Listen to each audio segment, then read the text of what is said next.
So, in the last video of the series, we talked about Raskolnikov's theory of the extraordinary and ordinary individuals. I explained how this was a defense mechanism for him when he committed the crime. Yet, there seems to be something else that Dostoevsky wants to mention, and that is Raskolnikov's illness, especially his psychology under this illness. The bigger theme is, of course, justifying that the crime cannot reside without punishment, as Raskolnikov suddenly becomes sick of his homicide. It is this peculiar psychology that Raskolnikov presents which draws the reader more and more interested in his character. The author does a good job of really describing Raskolnikov's state of mind before, while, and after his killing. I will go through these three phases and try to describe what exactly is happening in the mind of our criminal. The police officer, Periphery, is a smart man, as he too studies Raskolnikov's psychology rather than the physical evidences that he has, because he believes that no man can hide his own crime without giving up information here and there. Of course, this is outside the nature of investigations. The nature of psychology is perhaps that it is double-edged. Though this sort of psychology may serve as a double-edged weapon, it pierces right through the criminal's willpower. And thus we face another case of personal dilemma, where both the criminal and the police officer have to act in a way that their counterpart cannot predict each other's actions. Some crazy detective work we got here. First, let's start by looking at what Periphery, the officer, believes happened. Periphery is a keen observer, and as he puts it, it is man's nature that he cannot stay to himself. He seeks outward attention, and that he cannot stop himself from social affairs. The persona he puts outwards is always driven by his inner conscious motives, but also by his unconscious desires. In this case, our criminal's unconscious desire is to remain as neutral as he can, because he wants to prove he's not guilty. But there are subtle ways the criminal gives himself up, and the most important one is his physical illness. Periphery's first clue is Raskolnikov, and is that Raskolnikov, an innocent man until then, suddenly falls sick. The nature of sickness, whether biological or psychological, is that it has some cause. Of course, there are some diseases that can happen randomly, but those are very rare. In the beginning, there's no real evidence, but surely it becomes odd to see Raskolnikov get sick. At that point, Periphery has no idea. Yet, he knows that the old landlady had a tenant named Raskolnikov, and that he was one of the last ones to see her that evening she died. Periphery never mentions to Raskolnikov that he is suspicious of him. Rather, it is Raskolnikov who keeps questioning and asking if the officer doubts his innocence. We see that Periphery is a very passive man, yet he is letting Raskolnikov confuse himself and planning to corner him once Raskolnikov loses his patience. The long dialogue between Raskolnikov and Periphery suggests how Periphery never really investigates Raskolnikov, rather just traps him in small talk. He assures him that there's no worry about his innocence, and that the two men are just having a conversation. Yet, like the stealthy snake that bits the moon goose on the full moon night, the officer, within a couple meetings, gets hold of Raskolnikov's psychology. The questions he asks his suspects aren't direct. Rather, they are hardly related to the crime at all. They are questions of normalcy and daily routine.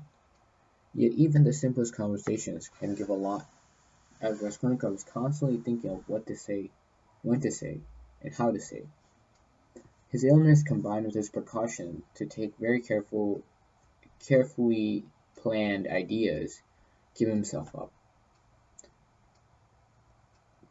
His illness combined, and then you have the physiology, the sweat, the fast breaths, the pale face, the shaking knees, the dilated pupils, the shocking mouth. The body posture inadvertently gives up our fellow criminal's mindset. If it were a professional criminal, they would have never gotten in this position. Yet, the officer knows that the crime is done by an amateur, and is definitely done without much premeditation. Bringing these up in the beginning would make Raskolnikov reflect and respond more calmly, so our officer keeps these specific details to himself, and only opens these up in the very end. Periphery is waiting for him to make cognitive error, and of course we know as soon as emotion takes place, rationality is deduced and it's not used anymore. So making a cognitive error would allow this game to be over. Well, the officer does find a key mistake, a very crucial evidence to shatter the criminal's willpower and make him admit to his deeds. What he finds is that Raskolnikov has been visiting the dead lady's house not once, but twice. And he has not just visited it, but has also rang the bell, closed the door, and reenacted the whole scene, as if wanting a live flashback of his past deeds. This clearly indicates how a crime at a psychological level causes impairment of rationality and drives emotional responses. If Raskolnikov had been wise enough, he would have fled the country, but he stayed put, and he kept visiting his victim's house. No doubt he did like the feel of it, and he did like the feel of the moment of having that power. He had tested his theory of courage, but he wanted to make sure he had done it for real, and that is why he went back again and again and again. But he realized that instead of the power that he once wanted, he felt remorse. He felt sick and feverish. He became ill every time he visited the home.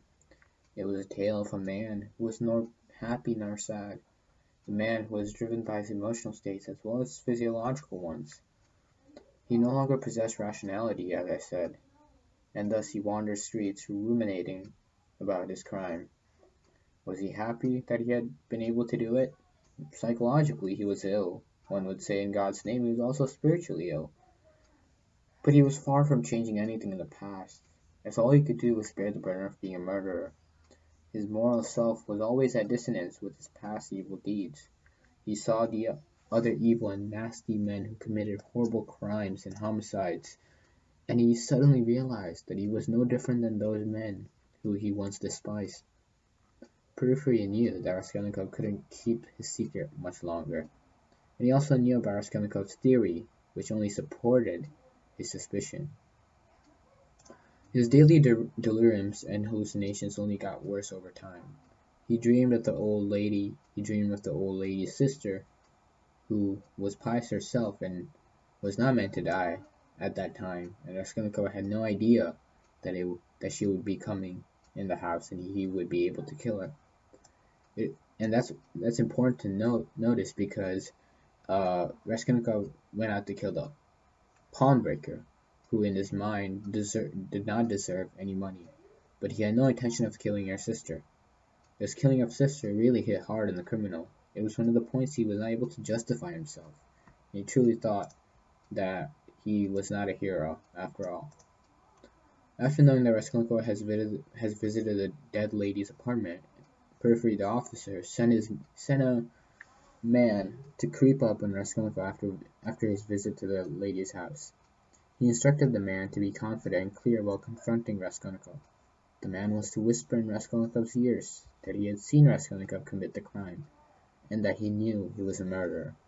Of course this was a bluff, but to Periphery this was an important case where he would be able to see Raskolnikov's behavior and response. This was all a setup, of course, and Raskolnikov perhaps knew it in some way, but did not, because when the man did do as Periphery said, Raskolnikov felt pale and sick. At last, when Raskolnikov went to Periphery's office, Periphery had the man with him, the man that had gone to whisper in Raskolnikov's ears, but he had him in another room that Raskolnikov could not see. Periphery then questioned Raskolnikov to the point of where he could see in Raskolnikov's eyes the fear and anxiety of giving in. He just needed one more evidence, and maybe bringing the man in here was it. Maybe the man would give in Raskolnikov. Yet a miracle took place, which I will not explain in this video, but essentially, Raskolnikov, by God's grace, was given an alibi. Perhaps something more than an alibi, as another innocent man had come and admitted that he unknowingly committed the crime of killing the old lady. Surely this was not true, and Raskolnikov knew of this, because he was a criminal, no one else was. But at that time, he felt as if he was the master there. He felt that he could get over with all this, and that he now was able to set free. He felt a sense of calm at that moment and walked away without saying much. Of course, if he had not received the alibi at that time, Raskolnikov was to encounter the Whispering Man, and if he had done so, he would have been over. But he was spared, and he did not encounter that man on that day. Perhaps this was another theme of Dostoevsky. Basically, it was to portray how innocent men get caught up in overthinking and go and commit things that they have never done. Poor fellow, who had done nothing wrong, had gone on and pointed out his mistake, when in reality he had no mistake. On the other hand, you have criminals who also get caught up in overthinking, yet they stay away from admitting their flaws. Each one of them overthinks unless their emotion replaces their rational thinking. Had they once thought with their clear minds, they could have been in a better place right now. But due to their emotional nature of their minds, they are stuck in their suffering. The innocent man also brought up a good point about suffering for Raskolnikov. He had said that it was better to suffer, and that he was willingly wanting to suffer, than to bear the psychological distress of being a murderer. If an innocent man like that is able to feel the distress of killing without really ever killing, imagine the level of stress on the murderer himself. Once again, the author points out that crime does not go without internal punishment, and that these two are inherently counterparts of one another. Quick point that Raskolnikov's physician had once told Raskolnikov's mother that he has seen his patient unnecessarily worried. He had diagnosed him with hysteria, and Raskolnikov kept thinking something was wrong with him, physically and mentally, and this overestimation of unnecessary worry perhaps also gave him to the officers. So, in conclusion, the mind of a criminal is driven by both his psychological and physical illnesses, and that they are both affected by the man's overthinking processes. The man is far from realizing his mistakes, as he is driven by his emotional states of mind. And at last, the criminal is never able to rest in peace after doing a crime, as he can never see himself as a moral person. And if he cannot see himself in the good light, and cannot accept his own self, then that man is surely bound to suffer far more than any other legal punishment. The last part of these series will be about Raskolnikov's redemption. We saw his theory and his psychology, both causes for his deeds. And now it's time to see his spiritual fate. Does he have enough courage? Does he have enough to overcome his traumatic feelings, or does he lack the trust in himself? Does he feel his theory is right and that it isn't the killing that is wrong, but his shortcomings and his inability to stay calm that has been the failure of the experiment? Does he have the courage to open up, to admit to his flaws and suffer the humiliation? How will he face his flaws, and how will he convince himself of being a moral person? Though he has never committed a crime of great danger, he has still committed a horrible crime, and no matter how many defense mechanisms he can use, he will still remember the action of killing. So, how does he do this? Well, the only way of forgiving is through spiritualism, and that is what we'll figure out in the next video.